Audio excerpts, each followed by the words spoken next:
रूमी अलैहिर्रहमा फरमाते हैं कि बंदर को सांप काटने लगा तो इसने उसको बचाया था सांप से, तो बंदर इसका फर्माबरदार हो गया। ये बंदर को कहता दरख्त पे चढ़ जा तो चढ़ जाता, बैठ जा तो बैठ जाता, उठ जा तो उठ जाता। ये लोगों के सामने डिंगे मारता कि देखो बंदर भी मेरा फर्माबरदार है। मुल्ला रूमी कहते हैं कि उस शख्स को सारे लोगों ने समझाया कि ये तेरी दोस्ती के काबिल नहीं, ये जानवर है। बंदर को चाहिए किसी बंदर से दोस्ती करे, तो इंसान है, किसी इंसान से जराना लगा। ये तो बेचारा इस काबिल ही नहीं कि तेरी दोस्ती के मेयार पे पूरा उतर सके। उसने कहा तुम जलते हो, मेरी असल में बात मानता है, तुम्हारी मानता नहीं ना, तो तुम जलते हो। मुल्ला रूमी मानते हैं कि वो सो रहा था तो बंदर उसके मुंह से मक्खियां उड़ा रहा था दरख्त के नीचे। पास को कुल्हाड़ी रखी हुई थी, दो एक मक्खियां ऐसी थी जो बड़ा तंग कर रही थी, उड़ती नहीं थी। पहले तो उड़ाता रहा, फिर जोशे जज्बात में कुल्हाड़ी उठाई और दे मारी सर पे। जब सर पे कुल्हाड़ी मारी, किस लिए? मक्खी मारने के लिए, तो वो दो हिस्सों में तकसीम हो गया।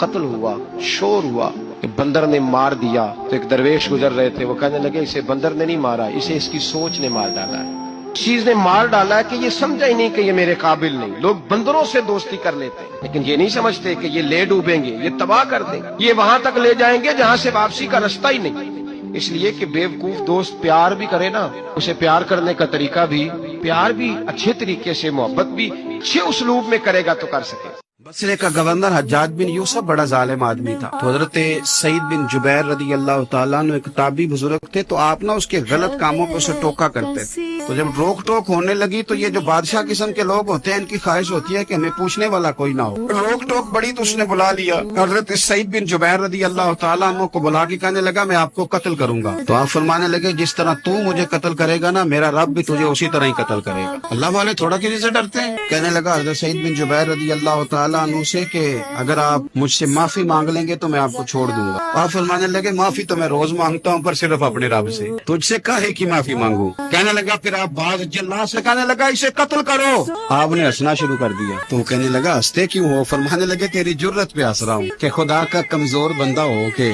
तू किस तरह की जुर्रत के साथ बातें कर रहा है कि मैं तुझे कत्ल करा दूंगा। उसने कहा पकड़ो, और गुस्से में आ गया, पकड़ो और इन्हें कत्ल करो। जब कत्ल करने लगे तो आपने मुंह काबे की तरफ करी और पढ़ा इन्नी वज्जहतु वजही लिल्लज़ी फतर अस्समावाति वल अर्द हनीफन वमा अना मिनल मुशरिकीन। ये दुआ पढ़ी तो कहने लगा अच्छा इसका रुख फेर दो काबे से। तो आपका जब रुख फेरा तो आप फरमाने लगे तो बड़ा ही बेवकूफ है, फइन्नमा तुवल्लू फसम्मा वजहुल्लाह, तुम्हें पता नहीं मुंह जिधर भी करे अल्लाह उधर ही होता है। तू बड़ा बेवकूफ है, तू काबे से रुख फेर के समझता है कि अल्लाह कोई माज़अल्लाह मुक़य्यद है, इधर रब तो हर तरफ है। अब उसने पता क्या किया, आपको जब कत्ल करवा रहा था ना तो हज़रत सईद बिन जुबैर ने हाथ उठाया, कहा अल्लाह मेरे बाद इसे किसी और को कत्ल करने का मौका न देना, मैं इतनी बात किसी और पर इसे मुसल्लत न करना। हजरत सईद बिन जुबैर कत्ल हुए, शहीद हुए तो इतना खून बहा, इतना खून बहा कि खून बंद ही नहीं होता। वो कहने लगा वजीरों से, मुशीरों से, तबीबों से कि इतना खून। तो वो कहने लगे बादशाह ये खून बताता है कि ये बंदा तो इससे डर के नहीं मरा, वरना तो तलवार बंदे के करीब आती है तो खून खुश्क होता जाता है। ये बंदा न डर था इसलिए इतना उसका खून निकला है कि इसे कोई डर नहीं। हजरत सईद बिन जुबैर को कत्ल करने के बाद ना हज्जाज बिन यूसुफ 15 दिन जिंदा रहा। कैंसर हो गया